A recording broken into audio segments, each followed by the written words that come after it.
Az előző videóban az egyszerű 3D-s programírással megágyaztunk e videó témájának, ami az egyszerű 3D-s alkatrész importja lesz.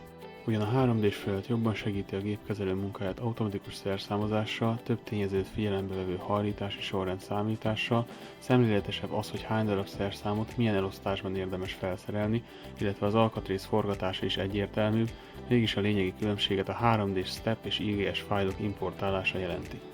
A STEP fájl tartalmazó pendrive-ot csatlakoztatjuk a vezérlőhöz és kiválasztjuk az alkatrész import menüpontot.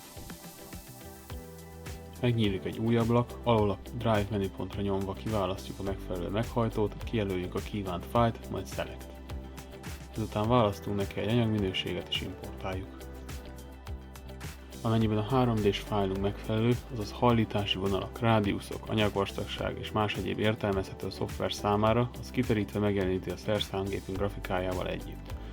Innentől pedig a folyamat ugyanaz, mint a korábban látott egyszerű 3D-s programírás, választunk felső, alsó szerszámot, szerszámtartó tálcát, kérünk egy sorrendet, szimulációt, végül NC kódot.